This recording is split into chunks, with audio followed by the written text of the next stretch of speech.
Falling back into a toxic habit doesn't stem from a lack of character. It stems from a structural target error, changing the wrong thing. Every morning, millions of people wake up and commit to a brutal, exhausting routine. They rely on a sudden surge of morning motivation and promise themselves they will finally manage their behavior today. But notice what happens by Tuesday afternoon. You get tired, you get stressed, and suddenly your brain lets go of the steering wheel. Before you even realize it, you've drifted right back into the old pattern.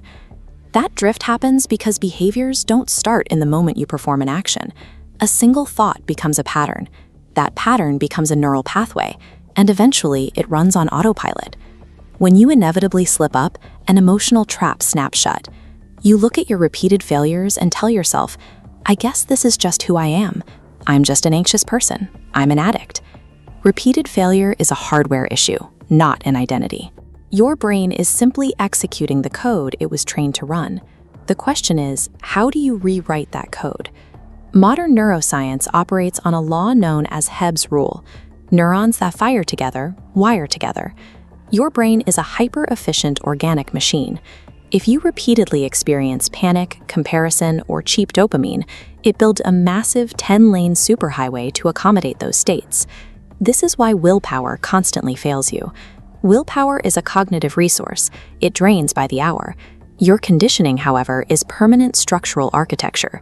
When life gets heavy, your brain doesn't care about the good intentions you had this morning. It cares about its long-term conditioning. It automatically routes your behavior down what is familiar, entirely bypassing what is healthy. Relying on willpower to overwrite physical architecture is a mismatch of scale.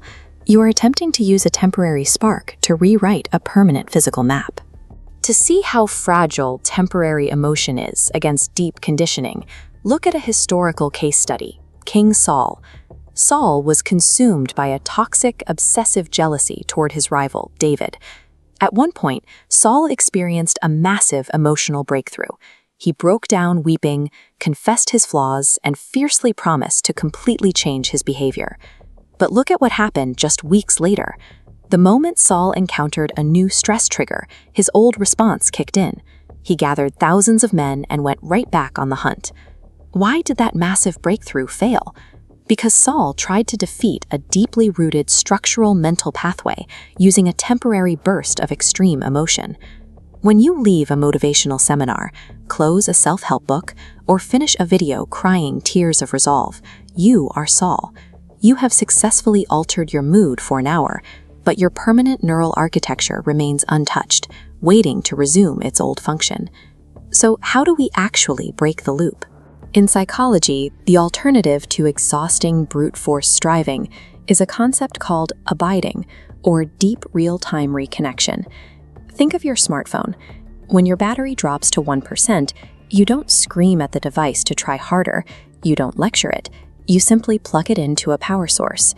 A branch doesn't strain and grunt to force a piece of fruit to grow, it simply rests connected to the vine, and the life-giving nutrients flow through it naturally. To break a toxic cycle, you must stop focusing on managing the bad habit entirely. Your focus must shift exclusively to maintaining your connection to a higher anchoring truth. When you consistently divert your attention, you starve the old neural pathways of the electrical activity they need to survive. The brain is metabolically expensive. It won't maintain structures that aren't being used. This biological dismantling is a process called neural pruning. By simply ignoring that 10-lane highway of panic or addiction, your brain flags it as an unused road. Without the fuel of your attention, those toxic pathways literally begin to wither away. But millions stay stuck because of the perfectionism delusion. They tell themselves they need to fix their lives and get a solid week of success under their belt before they are allowed to practice mindfulness or higher connection. That is completely backward. You don't demand perfection before you connect. You connect exactly when you are messy, allowing the connection itself to do the rewiring. Imagine the metaphor of walking on water.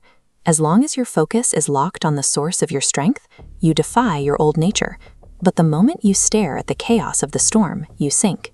But the rescue mechanism is immediate. True abiding means running back to your core principles during the failure, right in the middle of the mess. Here is your challenge from the brain library. The very next time that old anxiety creeps up, or that toxic temptation strikes, don't fight it, don't panic, pause, take one deep breath, and mentally declare, I return. Every single time you pull your attention back, you fire a new neuron. You physically rebuild your brain. If you're accepting this challenge, leave a comment below with the word return. Subscribe for more deep dives into human psychology, and we'll see you in the next chapter.